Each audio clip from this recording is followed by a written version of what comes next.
So my name is Tehuti Maat and I'm a lifestyle transformation consultant. That's the term I coined for what I do. Because although I'm trained in medical nutrition in the Faculty of Medicine at the University of the West Indies, I recognize early in the journey that as important as what we eat is, it represents just one aspect of the health equation. How we sleep, how we manage our stresses, not just what we eat, but what is eating us. You know, the time we take to empty the garbage bin by detoxification or cleansing the body, you know, how active we are physically, you know, how we interface with the technology safely, how we spend a little time to connect with the earth through what we call earthing or grounding, are all examples of other aspects which are a part of the health equation. So as a lifestyle transformation consultant, what I help people to do is to improve their lifestyles so that they get to a point where their lifestyles are healthy enough to address whatever it is they wanted to address. And then their new way of eating becomes the way they want to eat. The new way of exercising becomes fun, and the previous way of eating, etc., becomes undesirable. That's what we mean by a transformation. So essentially, what happens in today's world is that people are looking for restoration. Restoration in the sense that you have a symptom of some problem, so you go to the doctor or what have you, and the doctor gives you something to get rid of the symptom. You're restored, you know. But really, the true healing is a transformation, because in dealing with the restoration, you don't get to the root of the problem necessarily, you know. And in fact, when you don't deal with the root of the problem, then the problem, in essence, continues in the body. It may manifest more vigorously as soon as your respiratory period expires, or, you know, it may manifest into something much more serious in a different kind of way in your body. So recognizing that the key is in the treatment of the root, we also recognize that sometimes we don't know what the root of the problem is. The difference between natural healing and conventional medicine, which is doing a whole variety of tests to see what's your blood sugar like, what's your blood pressure like, etc. Let me give you a medication for blood sugar, a medication for blood pressure, etc. Everything is compartmentalized. One, when they do those tests, they may not even find out what the problem is, and then they are in a quandary. Okay? With natural healing, on the other hand, what you do, you recognize first and foremost that it's the body that heals itself and not the practitioner in front of you. And the purpose of the practitioner is just to help the patient to sort of step back and allow the body's natural healing processes to function optimally by creating the right infrastructure, whether it starts with a detox or whatever. And with natural healing, you don't have to then know exactly what's causing the problem. Because if you give the body all that the body needs in terms of nutrition, in terms of cleansing, in terms of exercise, in terms of sunlight, etc., in terms of culturing positive, loving emotions, forgiveness, and so on, then the body will fix not only what it is you think you need to fix, but if there's something else going on that you don't know about, the body will fix that too. So lifestyle transformation is recognizing that, hey, there's something going on here, so let me get to the root of now, you know, addressing my body as a whole, you know, tidying up my lifestyle so that whatever is going on can disappear from my life permanently, hopefully, right? So the permanence comes because you are transforming. The problem with going on diets, for example, is you go on this diet, for example, to lose weight, and then you lose the weight, and then you say, praise God, and then you go back to your diet, and by the time you know it, you're at the bottom of the ice cream container. No disrespect to the ice cream companies. You know, really binging, gorging, you know. And I did a study I did a thesis on obesity.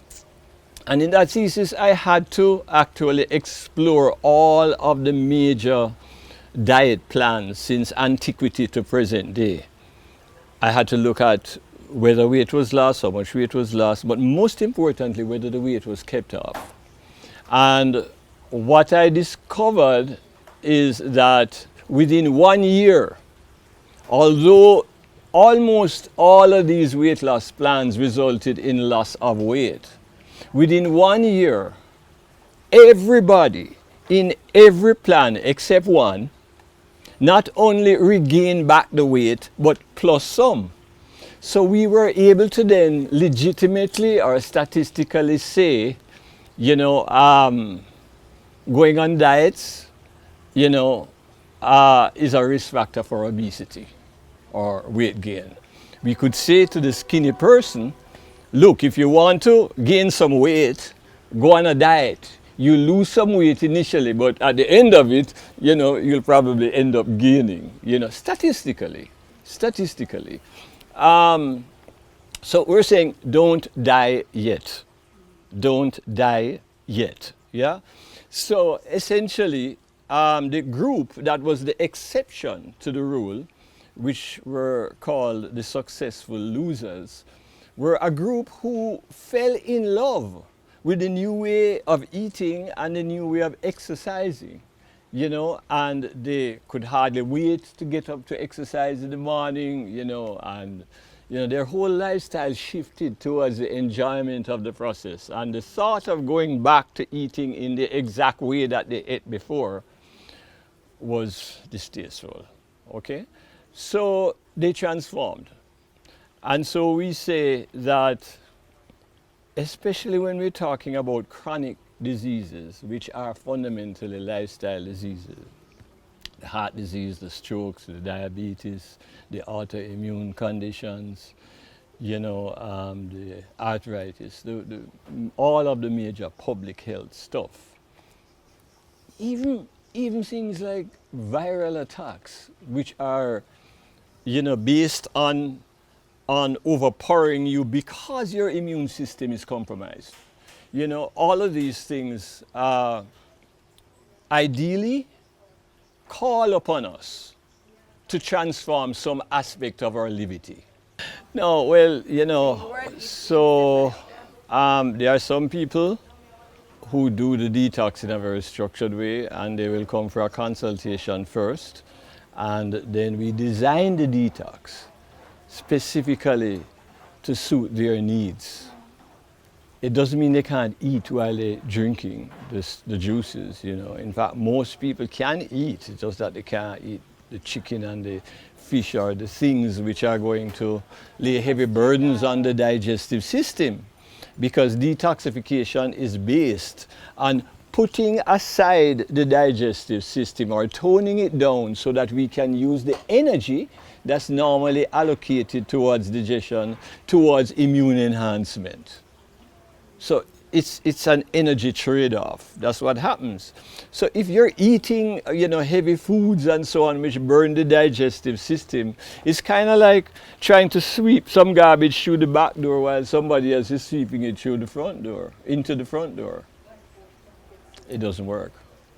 You know, so similarly, these so-called quote-unquote, with respect, detox plans, which you go buy some detox tea and, you know, while you're taking a detox tea, you can a little later go to KFC or, do you respect KFC, or Burger King, do you respect Burger King? It doesn't work, you know.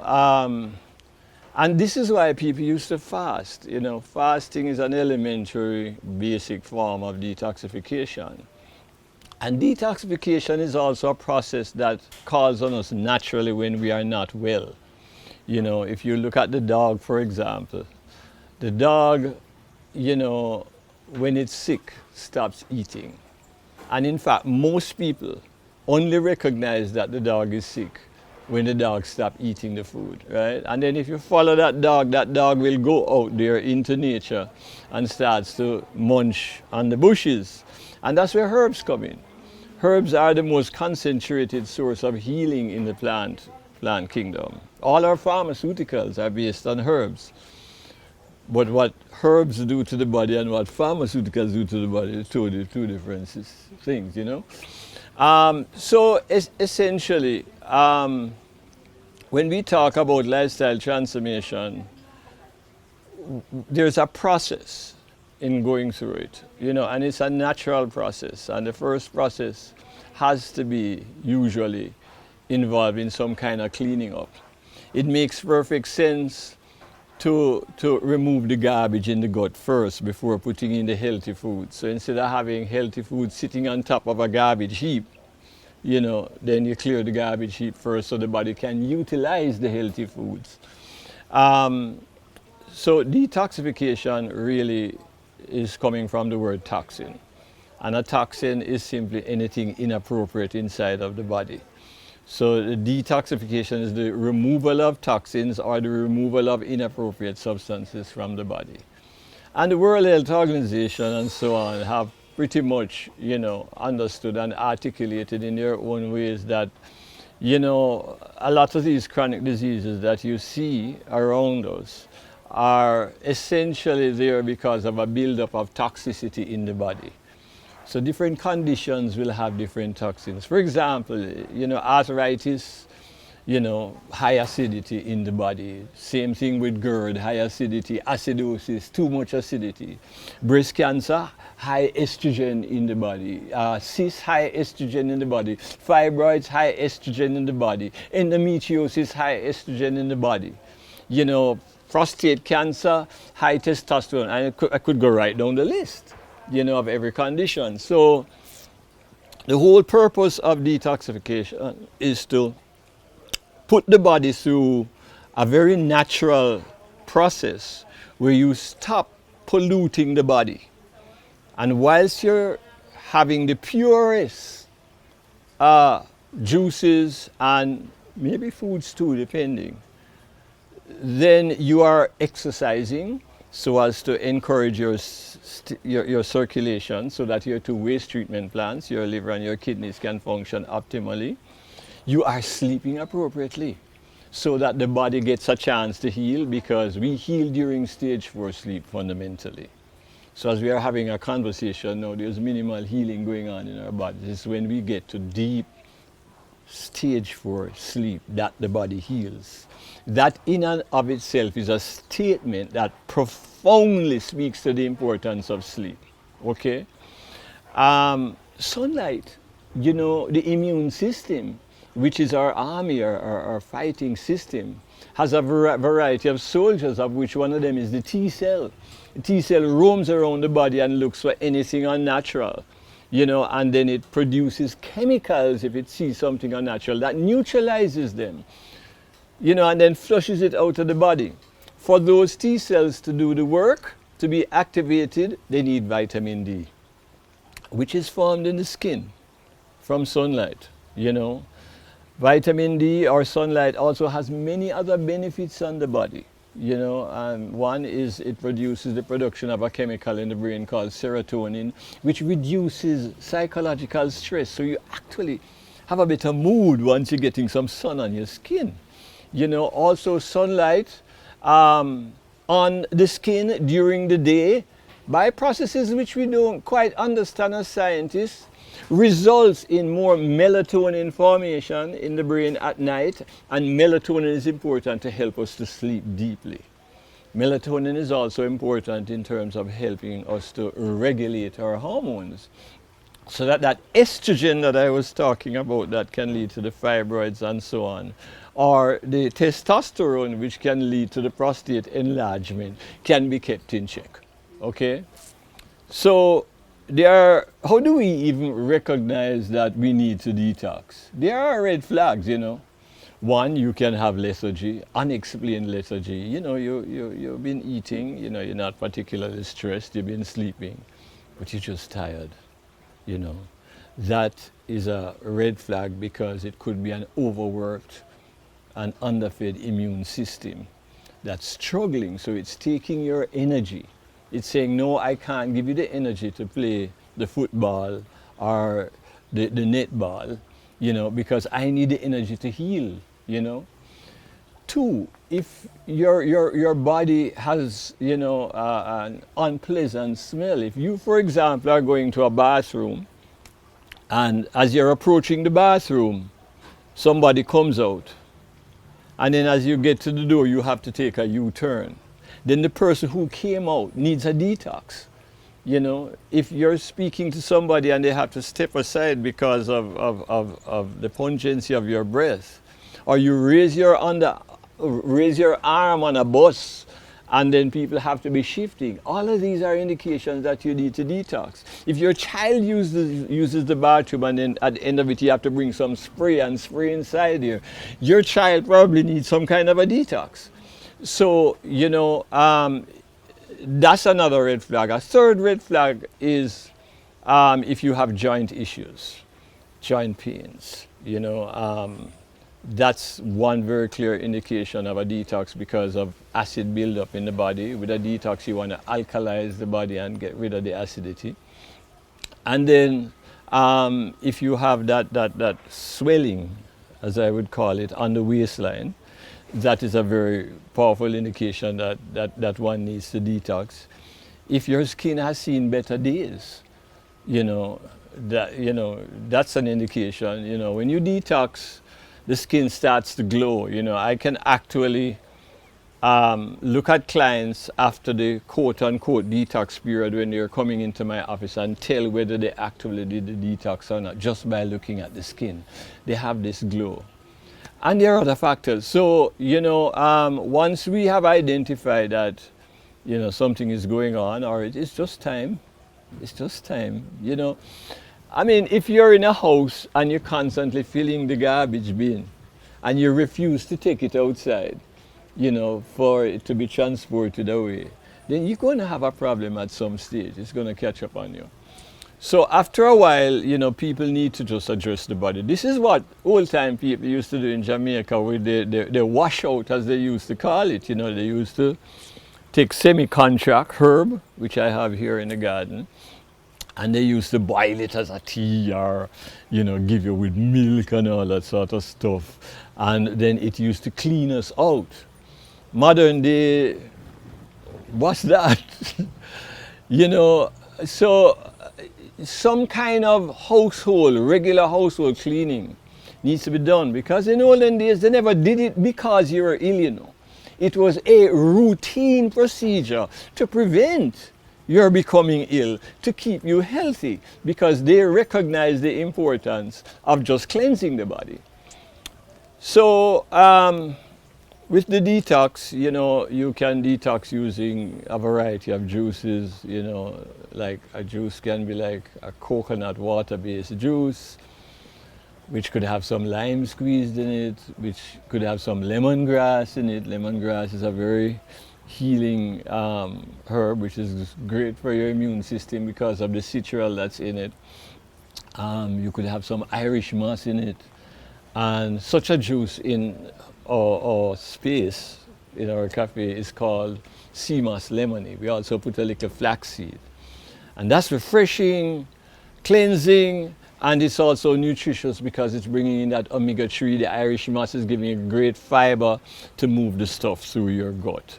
Okay, and you know, you could also have thicker juices on your detox. You could do even meal replacers, like we will take like the coconut meat, the thick coconut meat, and blend it maybe with Irish moss, you know, and a little chia seeds in coconut water and get what we call jelly moss.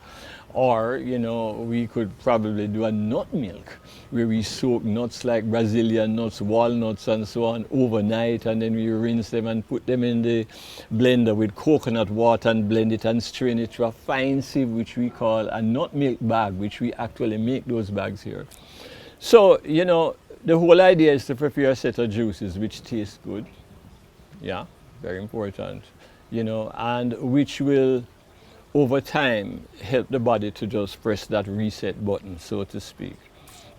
And then, as I said, the sleep is very important, and a lot of people, you know, when we talk about sleep,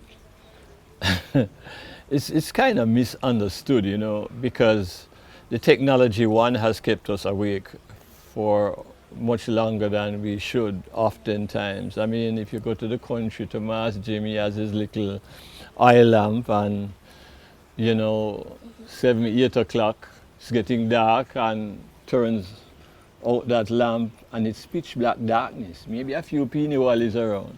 All right, so question is, what are the basic ingredients that people should add to juices? And again, you know, it depends on the person and what is it that they are trying to accomplish. You know, so detoxes are tailor-made towards different situations and so on. And we're individuals. We have different likes and dislikes, different idiosyncrasies. So if I were to generally speak, then I would say if you blend a local fruit, whatever that fruit is, in coconut water, you know, and if it's not too citric with a little lime, you have a juice right there. If you want it to increase your circulation, then you can add some ginger, or you can add some bird pepper. The amount of pepper, of course, you add must be such that you taste it, but it doesn't burn you. Okay, so subtle dosage. Or another juice which is important, I think, for people to make when you're detoxing is a green juice. You know, whenever we see the color green, we're talking right there about calcium, we're talking about iron, we're talking about magnesium, we're talking about alkalizing your body. You know, chlorophyll is very important. You know, it's almost like the hemoglobin in our blood, you know, and it's good to help to build up our blood, you know. So if you have a low blood count scenario and so on, you definitely want to turn to some green juices. So how do we make a green juice? All right, so firstly you choose a base, and the base can be coconut water, or it can be some other juice like extracted carrot juice. It can be extracted cucumber juice if you don't want a sweet sensation, or if you want your green juice to have that fruitalicious kind of thing, you could add a fruit to it, like pineapple is great, you know, orange juice can also be great, you know. So after you choose your base, then you want to add a little ginger, you know, because ginger really vastly helps to improve the taste of a green juice. And then you choose your green, and we have so many greens to choose from, but the one I tell most people to go after is moringa, you know, because the leaves of moringa are extremely high in chlorophyll, you know, so they're extremely beneficial. They really give your green juice a powerful greening, and they also taste good, okay? So little bit of moringa leaves with your ginger and your base. And then you can always add a herb too, to just kind of give it an accent. It could be celery, you know, it could be parsley, it could be mint, it could be rosemary, it could be lemongrass, you know. So, you know, and once you have that there, you know, you blend and you strain and you're good to go. If you use a coconut water base, then you probably want to add a little citrus or a little lime to just help to make that coconut water base taste better. Same thing applies to cucumber. If you use cucumber as a base, you want a little lime. Certainly if you use pineapple juice or orange juice as your base, then you don't need any lime, right? Then another juice that is useful to make is a juice with aloe. You know, aloe vera, or Cinco Bible as we know in Jamaica, is healing. It has 3 layers, yeah? The outermost layer is a good source of fiber, so if you blend it with the skin, you get that benefit of the fiber, which helps to move stuff in your gut, and it also has in a good amount of chlorophyll. But right below that outermost layer is a corrugated layer, which produces a yellow latex or stain. And it's this yellow latex or stain that confers the bitter principle in the aloe. So if you don't want your aloe to be bitter, you peel off the skin, wash off that yellow layer, and then you have this gel. Now, I must say that that bitter principle is a laxative. So if you're constipated, you do want to just blend skin and all into your grapefruit juice if you want to hide the bitterness, you know, and or some other citric juice, you know, and get the benefits of that laxative property. But if you're not constipated, then you can comfortably peel off that aloe, and then you get down to the gel. Now the gel itself is a great source of fiber, but it's also a great source of anti-inflammatories. And the anti-inflammatory here is called Ismanon. And let's just understand, first of all, that our anti-inflammatories from nature work very different from anti-inflammatory tablets, steroids, and so on, which puts an axe into the inflammatory process. Now, we don't ideally want to do that, because inflammation is nothing more than the body's attempt at healing, an assault. It can be defined also as the immune system's response to an attack on the body. So inflammation is not really per se a bad thing. It is a response of the body to try to heal. So if you just put an axe in that, then it immediately begs the question, how is the body then supposed to heal this? Right? What then is the body's recourse? Okay? And you certainly would not have dealt with the root of the problem, which is whatever it is that led to the need for the body to stage the inflammatory process. The anti-inflammatories in nature, on the other hand, contain high concentrations of substances called antioxidants. And these antioxidants neutralize free radicals. And usually inflammation is preceded by free radical accumulation in the body. If you're stressed, free radicals are formed. You eat wrongly, free radicals are formed.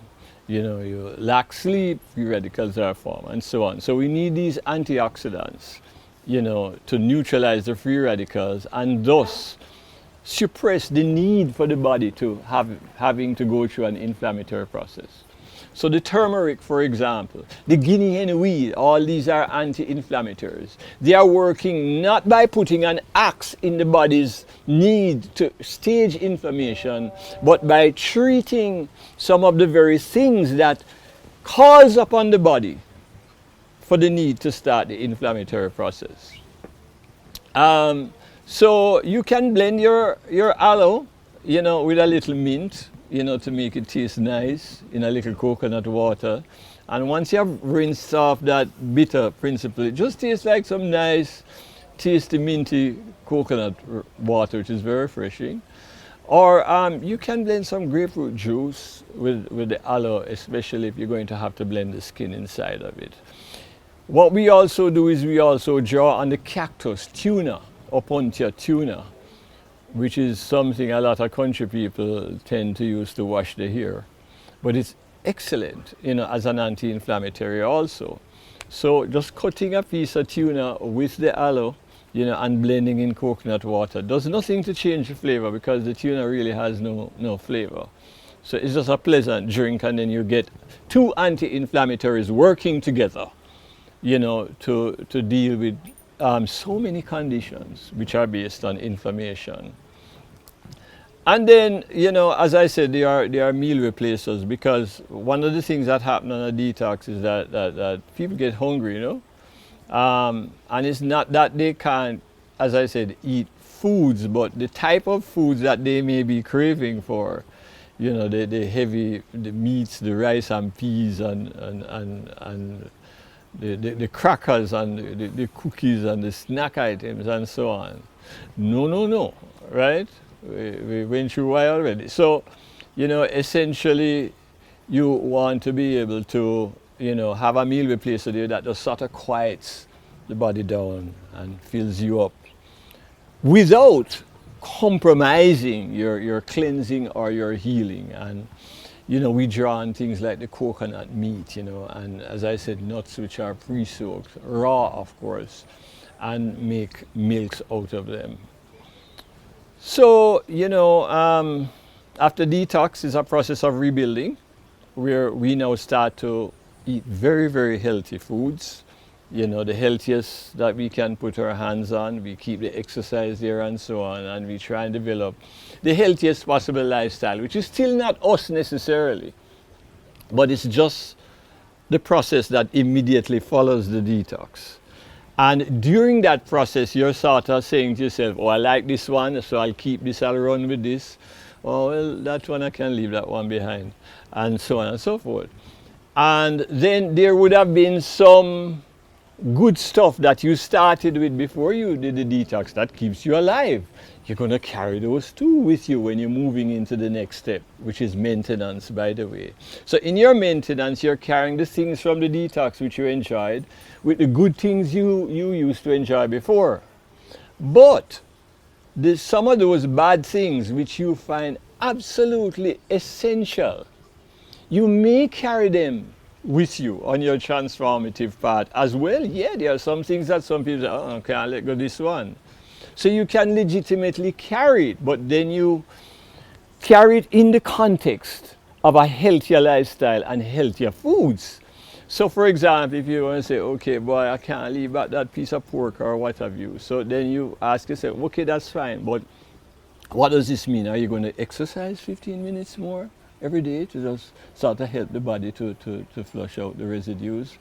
Or are you going to maybe just take a day out of your week to do raw, where you have salads and fruits and juices and so on? So it's all about balance. You know, there's nothing in the literature that says that healthy foods or a healthy diet needs to contain only healthy foods. It's about balance, you know, and remembering also that, you know, it's not just about what you eat. It's about what is eating you, it's about the exercise, and all of these things coming together to create a wholesome experience. You know, I think when I became a vegetarian, which was in my teens, I became a vegetarian when I was age 19. I'm now 66 years old. And, you know, back in the day when you become a vegetarian, at that time, there was nowhere to eat that's vegetarian. You know, so you had to get very creative. You know, and had to depend largely on the juices and come up with my own concoctions and so on. And then I noticed the juices started getting better and better. So good that I thoroughly enjoyed them, that I wanted to share with other people. So like when people would visit me, they would come for the juices. And it's interesting that over the years, the reason why I started having cafes and so on was because like I noticed, hey, this particular person or persons are coming to visit me for the juice, not for me. You know, so it's time to take the thing out of the house, you know. So the pathway of getting to where I am, of actually teaching, you know, health and nutrition and so on, started with my own journey of learning how to use nature to successfully come up with good tasting yet healthy juices. And of course the same pathway went with herbs, you know, because herbs do a lot for the body, especially when you're not well. You know, again, what some people call a juice might be a box orange juice with sodium benzoate in it with lots of water and loaded with sugar, and then maybe some orange juice concentrate. I would gladly pass on that, you know. So to answer your question, healthy stuff, in my view, is stuff which comes directly from nature and is unprocessed or processed in a way so that it's not compromising the ingredients. And this is why, you know, I work with raw whenever I'm helping people to heal. Because when I think in terms of let food be your medicines, I'm thinking only of raw. I'm not seeing any medicines in the cooked stuff, really, you know, because I know what that is. You know, a lot of waste is generated and so on. Not saying you shouldn't eat your cooked food, enjoy some cooked food and so on, but you can overdo it, you know, and then your body becomes acidic and your joints start to hurt you, become arthritic as you're getting old, and then somebody sits in front of you and say, oh, but you're of age now. It's not really the age, you know, it's the lifestyle being done for such a long time. So it's bound to catch up with you. So, yeah, the more we commune with nature in its natural primordial state, is the healthier we become. And as we move away from nature and start to embrace mankind's interventions, we oftentimes move towards a state of ill health. Sea moss is a vegetable, right, from the sea. And like all vegetables, it's great. Now, one of the things we discovered years ago as scientists is that when you looked at seawater and you examined it qualitatively, we discovered that it contains all the basic minerals and trace minerals, just like in the blood, in the same proportions and so on. It even raised then the question as to whether we had some connection with the sea. So the sea moss and the sea vegetables have pretty much captured, that mineral profile. So when you consume sea moss, you're really bringing into your body a lot of trace minerals and so on, in proportions also that the body needs, right? Sea moss also, has many other benefits, and of course some of these benefits minerals are important for your thyroid functioning, your endocrine glands and so on, which is very important. One of them is iodine, so your seaweeds, including sea moss, are good sources of iodine. And the kind of iodine which is assimilated better in the body than something processed, or added to the salt, so to speak. And then sea moss has the fiber, which helps, to move the stuff out of your colon in an appropriate way. So sea moss is really a miraculous drink, and I have used it over the years to treat patients in the hospital who are recovering from surgery or what have you. I tend to add flaxseed with it. So the sea moss flaxseed combination really is like a marriage that works, like scallion and thyme, oats and dates, basil and tomatoes, So yes, sea moss is absolutely healthy and highly recommended that we consume some kind of seaweed in the diet for our mineral base. First of all, when somebody gains weight, someone is really just simply living unhealthily. And all one needs to do is to strive to develop a healthy lifestyle, and you not only lose the weight, but the weight doesn't come back because you want to develop a lifestyle, not find some drink to take off the weight and then gone back to what have you. But, and there are so many other factors that play a role in terms of the management of your weight, like your sleep. A lot of people are overweight because of lack of sleep. People, for example, who work on shifts, who do not get enough sleep, are somewhere between 27 to 70% fatter than people who are sleeping at night, who have similar lifestyles, except for the fact that they are sleeping at night. And this is just because of the hormones and so on, which they do not get when they are working on shift. So, and then exercise, no matter how you drink or eat, without that physical activity, which is burning the calories, then, losing weight can become an elusive experience, But if I were to then consider all of that and then try to answer your question, I would say then you would want to have stuff with fiber in it, stuff which is going to fill you up. So the Irish moss, for example, is good because it's not going to give you weight, but it's going to fill you up with the fiber. Your fruits, natural fruit with lots of fiber. So instead of just squeezing the juice out of the orange and drinking that as a fruit juice, you want stuff with pulp in it, like the mango and the papaya and all of that, the watermelon, even with seeds in it, and just blend up, right? You can strain, but not necessarily to a very fine sieve, So you get this fiber which helps in filling you up. And then, of course, the fatty stuff, one of the best fats to use to manage your weight is coconut. Because coconut is built differently from other fats. It contains more than other fats, medium chain fatty acids. And these medium chain fatty acids have particular characteristics about them, and one of them is that it increases your metabolic rate slightly.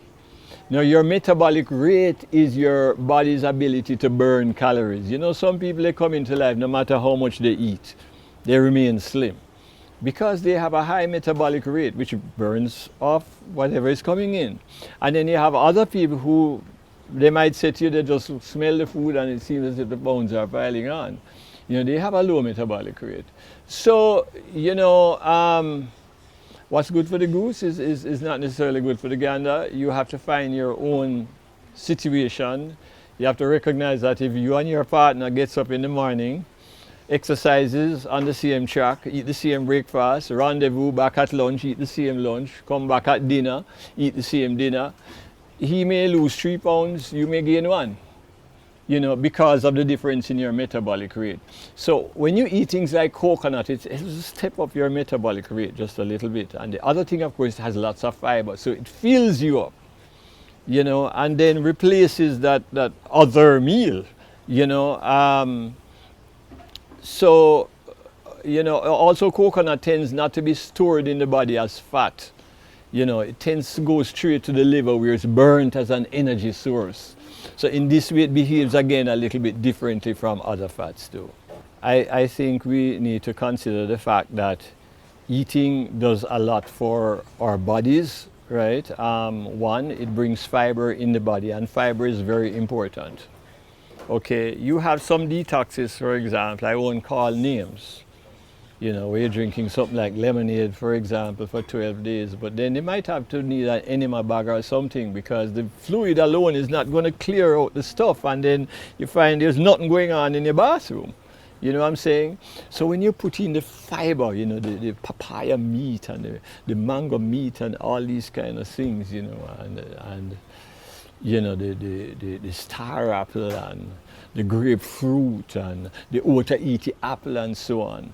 The fiber is moving it out, you know, when you eat those vegetables, the salads and so on. All that fiber is helping to clean out your colon. And a clean colon goes a very, very far way. Constipation is one of the worst things that can happen to us. You know, and constipation isn't just not being able to pass anything. It's not passing it out adequately. You know, your stool should be bulky, it should be soft, have a tail, you know, and you should feel really exhilarated after passing it. So going to the bathroom to pass stool shouldn't be about sitting down with a magazine rack and, you know, you're reading page after page, nothing is happening yet. You know, you push, you pull, you go into meditation and, you know, no, you know, it just goes, you know, because of fiber, you know. So eating is important for that. Eating is important for your teeth structure, your jaw structure, you know. And the other thing too you have to be wary of with juicing is to try and get your juices made from organic ingredients rather than the sprayed stuff. You know, if you are unsure, then it's better to extract your juices than to blend it if you're unsure as to whether it's sprayed or not. Because when you extract it, juice will come one end and trash will go at the other end. And then most of the pesticides will get trapped in the trash. So that's a benefit of the extracting process. If you are clear that this is organic, then maybe it's better to blend it and strain it so you get a little bit of the fiber inside of it. Plant-based diet, one has fiber, right? Fiber is only found in plants. And I just discussed some of the benefits of fiber. Benefit number one, it helps to prevent constipation. Constipation, if you're constipated, talking about a wide range of potential things, from gallstones, diverticulitis, hemorrhoids, you know, the list is very, very long, okay? Secondly, many scientific studies have been done on plant-based diets. In fact, that was my main thesis. My thesis, which is found at all the Caribbean universities, is obesity in vegetarians, in Jamaican vegetarians and non-vegetarians. So I had to really get deep into plant-based diets in Jamaica. And one of the things we found is that diabetics have, or vegetarians, or people who eat plant-based diets have half the amount of diabetes than people who don't, right? So it cuts your risk by approximately 50%. We have studies which show that when you switch to a plant-based diet, your blood pressure, if you are hypertensive, can come down to normal levels within a couple of weeks, and that when you revert, it goes back up. Most definitely the number one cause of colon cancer is meat. Yeah. So, you know, when you have this kind of a heavy meat diet, you ignore the plants, then you're also setting up yourself for a colonic environment for colon cancer. And then heart disease, which heart attacks, strokes, there are also connections, you know, with having too much animal protein versus plant protein, obviously because of the cholesterol and other factors, you know. So, I mean, really, it's a thesis to talk to you about the benefits of a plant-based diet. The environment, you know, it's more efficient to invest our space growing plants than animals. You know what I'm saying? It's just more efficient, you know, and it can feed a lot more people, right?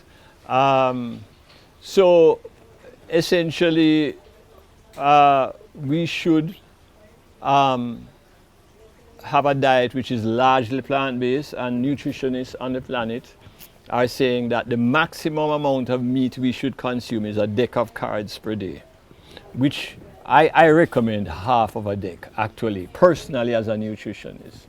But all nutritionists on the planet are now saying the movement has to be towards a plant-based diet. We are all agreed on that. Not necessarily vegetarian, but a plant-based diet.